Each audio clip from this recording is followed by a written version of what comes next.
ہمیں محبوب تر ہے اپنی یہ اہل حدیثیت۔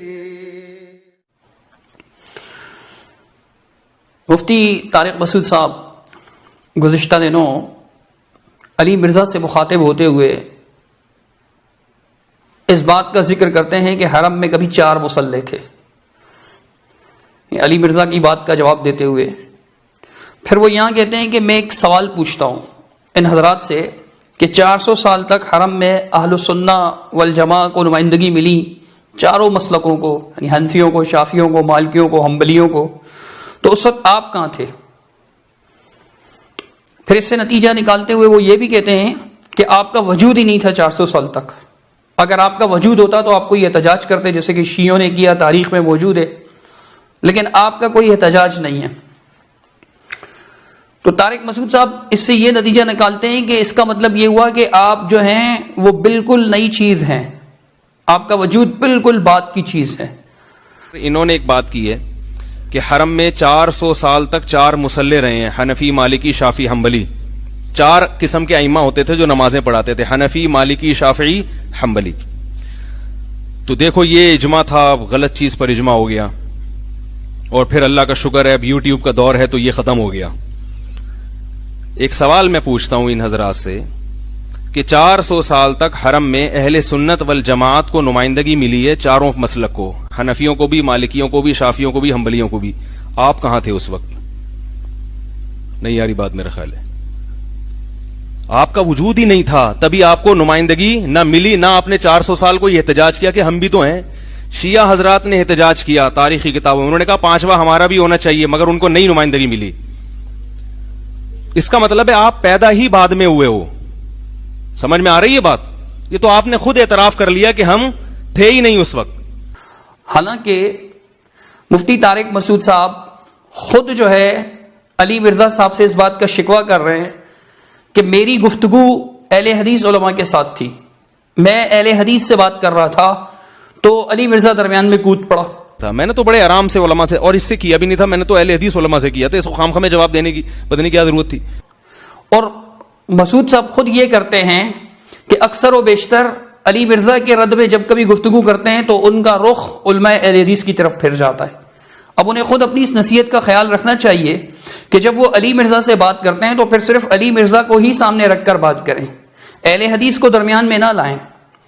جب آپ اس بات کو پسند نہیں کرتے اپنے حق میں تو پھر دوسروں کے لیے بھی یہی اصول اپنائیے۔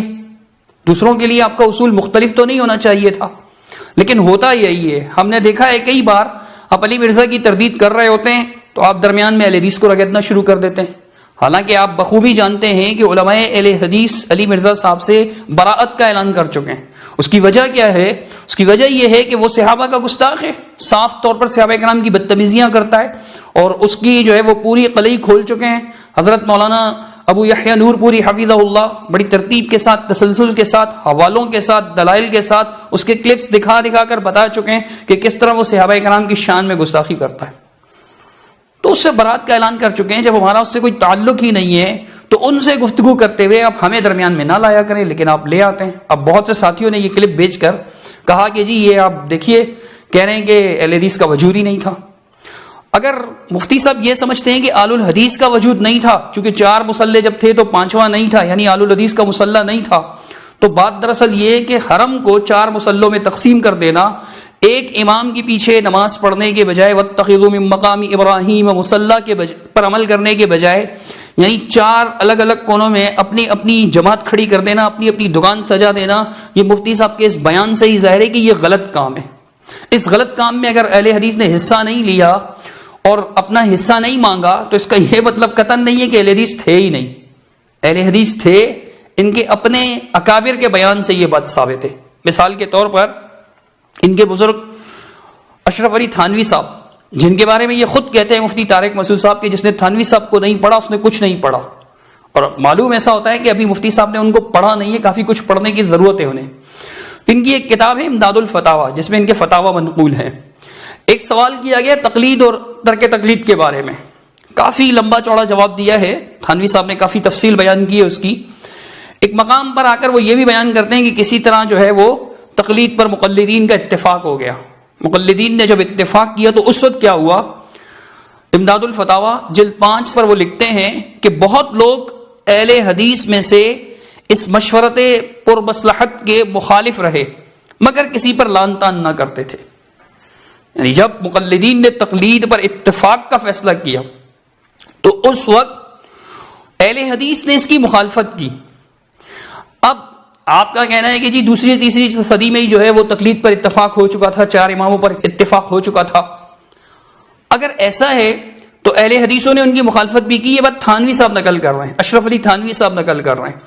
تو اہل حدیثوں نے اس کی مخالفت کی تبھی کی نا جب تھے، اور یہاں اہل حدیث سے مراد محدثین نہیں ہے، تقلید نہ کرنے والے اہل حدیث ہیں، کیونکہ تقلید کی مخالفت کی، تقلید کی مخالفت کی. تو آپ کا یہ کہنا کہ اس وقت آپ کا وجود ہی نہیں تھا، یہ 4 مسلوں سے بہت پہلے کی کہانی ہے. یہ کہنا کہ جی آپ کا وجود بہت بعد میں آیا، یہ بالکل غلط بات ہے. چونکہ یہ 4 مسلوں سے پہلے کی کہانی ہے، دوسری تیسری صدی کی، جو تھانوی صاحب بیان کر رہے ہیں اس وقت یہ بات ہے کہ اہل حدیثوں نے مخالفت کی. الحمدللہ اہل حدیث موجود تھے. یہ ایک حوالہ ہوا. اسی طرح دوسرا حوالہ سنیں، تفسیر حقانی کے نامور مؤلف ہیں، ان کے ہاں فقیہ بھی سمجھے جاتے ہیں، متکلم بھی سمجھے جاتے ہیں، عبدالحق حقانی صاحب. ان کی ایک کتاب ہے حقانی عقائد اسلام. اس کتاب کے صفحہ 264 پر اس کتاب کا کچھ تعارف منقول ہے. وہ کیا ہے؟ لکھا ہے اس کتاب کو مسلمانوں کے ہر طبقہ میں قدر و منزلت کی نظر سے دیکھا گیا، اور طبقہ علماء میں جو مقبولیت ہوئی اس کا اندازہ اس سے کیا جا سکتا ہے کہ استاذ العلماء، محدث و مفسر، بانی مدرسہ دیوبند حضرت مولانا و شیخنا محمد قاسم صاحب رحمۃ اللہ علیہ اس کتاب کی تعریف میں حسب ذیل الفاظ تعریف فرماتے ہیں. الفاظ کیا ہیں؟ کہ اردو میں یہ کتاب لاجواب ہم نے اول سے آخر تک دیکھی ہے. سچ یہ ہے کہ ایسی کتاب اس زبان میں نہ پہلے دیکھی نہ سنی. مضمون کی خوبی مصنف کے کمال کی دلیل ہے، اور کیوں نہ ہو یعرف الرجال بالمقال. یعنی اول سے آخر تک قاسم نانوتوی صاحب نے اس کتاب کو دیکھا اور اس کی تعریف بھی کی، اور یہ بھی فرمایا قاسم نانوتوی صاحب نے جو بانی دارالعلوم دیوبند تھے، انہوں نے یہ بھی فرمایا کہ اردو زبان میں، اس زبان اردو میں لکھی ہوئی ہے، اس زبان میں اس سے پہلے ایسی کتاب نہ دیکھی نہ سنی. اب یعنی یہ صرف عبدالحق حقانی صاحب کا بیان نہیں بلکہ ان کے ساتھ قاسم نانوتوی صاحب کا بھی بیان ہے. تو یہ 3 بزرگ ہو گئے، یعنی تھانوی صاحب کے بعد قاسم نانوتوی صاحب جو بانی دارالعلوم دیوبند تھے، اور ان کے ہاں یقیناً وہ تھانوی صاحب سے بھی عظیم مقام رکھتے ہیں، اور عبدالحق حقانی صاحب وہ بھی تھانوی صاحب سے سینئر ہیں، ان سے پہلے کے ہیں، ان سے پہلے کے بزرگ ہیں، تفسیر حقانی کے مفسر.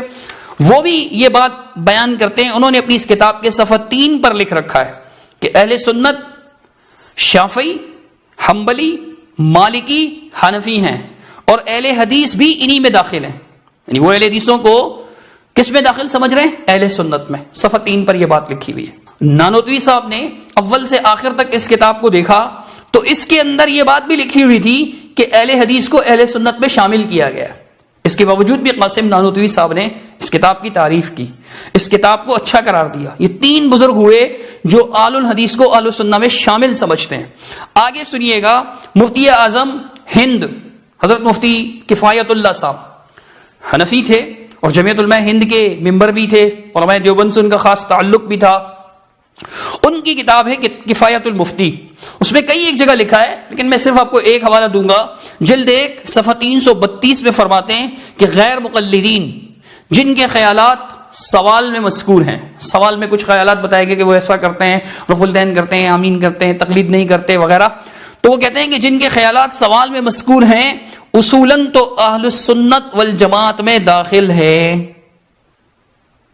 اصولاً تو اہل السنت والجماعت میں داخل ہیں. اگر یہ بات کی چیز ہوتے، بہت بات کی چیز ہوتے، یعنی 4 مسلح ختم ہونے کے بعد کی چیز ہوتے، تو پھر ان کو اہل السنت والجماعت میں کیسے شامل فرماتے آپ کے بزرگ؟ بعد والے تو اہل بدعت ہی ہو سکتے ہیں، اہل السنت تو نہیں ہو سکتے.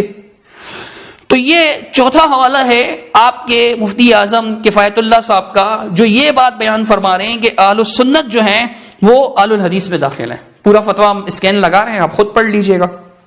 آگے پانچواں حوالہ ان کے ایک اور بزرگ جو شیخ القرآن کہلائے جاتے ہیں اور امام الاولیاء بھی ان کو کہا جاتا ہے، احمد علی لاہوری صاحب، ان کی ملفوظات پر مبنی ایک کتاب شائع ہوئی، ملفوظات طیبات، اس کے صفحہ 115 پر لکھتے ہیں کہ میں قادری اور حنفی ہوں، اور اہل حدیث نہ قادری ہیں نہ حنفی، مگر وہ ہماری مسجد میں 40 سال سے نماز پڑھ رہے ہیں اور میں ان کو حق سمجھتا ہوں، اگر اہل حدیث کوئی نیا فرقہ ہوتا، بالکل بعد میں وجود میں آنے والا ہوتا، تو پھر وہ حق پر نہ ہوتے، لیکن احمد علی لاہوری صاحب کہہ رہے ہیں کہ میں حنفی اور قادری ہوں، میں اہل حدیث تو نہیں ہوں، لیکن میں اہل حدیث کو حق پر سمجھتا ہوں، حالانکہ نہ وہ قادری ہیں نہ وہ حنفی ہیں، اس کے باوجود میں ان کو حق پر سمجھتا ہوں۔ نیا فرقہ حق پر ہو سکتا ہے؟ نہیں، اہل سنت والجماعت میں داخل ہے۔ اور چھٹا اور آخری حوالہ آپ کو دیں گے، نصف درجن پورے ہو جائیں گے اس حوالے کے ساتھ ہی، جن کے محراب و ممبر کو آج کل مفتی طارق مسعود صاحب رونق بخشے ہوئے ہیں، اور وہ ہیں ان کے استاذ جنہیں ان کے ہاں فقیہ العصر کہا جاتا ہے اور مفتی اعظم بھی لکھا جاتا ہے، رشید احمد لدھیانوی صاحب۔ ان کا احسن الفتاوی کئی جلدوں پر مشتمل ہے، اس کے جلد نمبر 1 صفحہ 316 پر وہ لکھتے ہیں کہ تقریباً دوسری تیسری صدی ہجری میں اہل حق میں فروعی اور جزئی مسائل حل کرنے میں اختلاف اندار کے پیش نظر 5 مکاتب فکر قائم ہو گئے، یعنی جزئی مسائل کے حل کرنے میں اہل حق کے ہاں، اہل باطل کے ہاں نہیں، اہل حق کے ہاں اختلاف اندار یعنی مختلف نظریات ہونے کی وجہ سے 5 مکتب فکر قائم ہو گئے۔ 5واں مکتبہ فکر انہوں نے شیعہ کو نہیں قرار دیا، کیا لکھا ہے سن لیجئے، کہتے ہیں یعنی مذاہب اربع اور اہل حدیث، مذاہب اربع اور اہل حدیث۔ تو مفتی صاحب کا یہ کہنا کہ پھر آگے یہ بھی لکھتے ہیں کہ اس زمانے سے لے کر آج تک انہی 5 طریقوں میں حق کو منحصر سمجھا جاتا رہا ہے۔ اب مفتی صاحب کا یہ کہنا ہے کہ جی آپ بہت بات کی چیز ہے، اہل حدیثوں کی طرف اشارہ کرنا، یہ ان کا اشارہ غلط ہے۔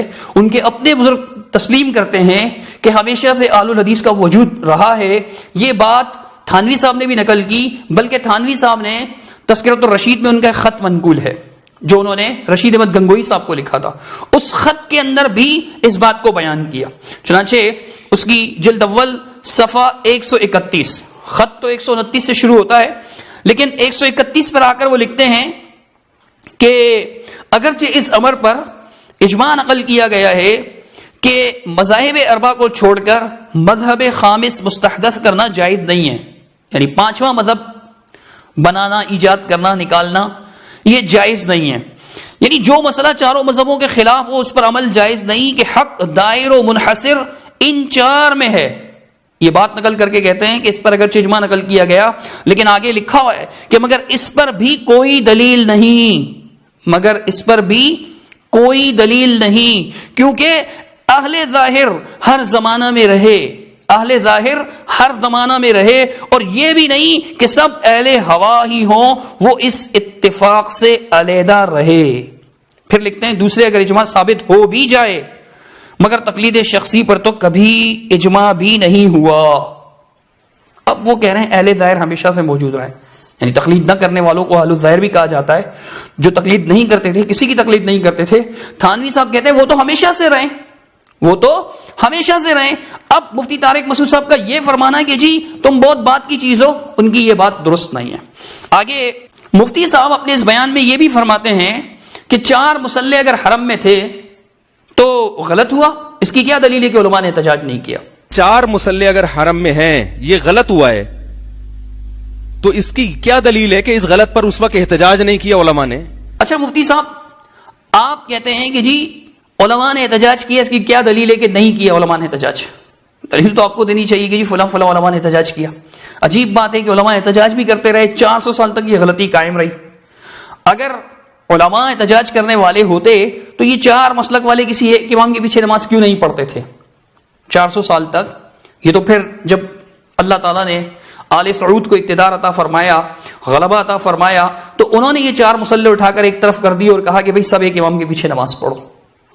400 سال تک یہ مقلدین تو نہیں مانے نا، اس ضد پر ڈٹے رہے، اس غلطی پر ڈٹے رہے، جیسے آپ بھی غلطی سمجھتے ہیں، اس غلطی پر ڈٹے رہے، تو اس سے یہ بات واضح ہو جاتی ہے کہ سینکڑوں سال تک بھی علماء کے درمیان کوئی مسئلہ رائج ہو، ان چاروں مذہب کے اتفاق کے ساتھ بھی رائج ہو، تو اس بات کی دلیل نہیں ہے کہ وہ حق ہے، وہ درست ہے، وہ غلط بھی ہو سکتا ہے. جیسے کعبے میں ان کا 4 مصلے ڈالنا غلط تھا اور وہ 400 سال تک قائم رہا، 400 سال تک یہ مقلدین اپنی ضد پر اڑے رہے.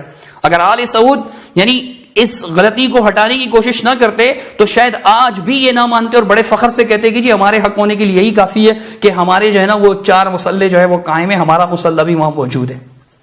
یہ ڈرے رہتے اسی پر.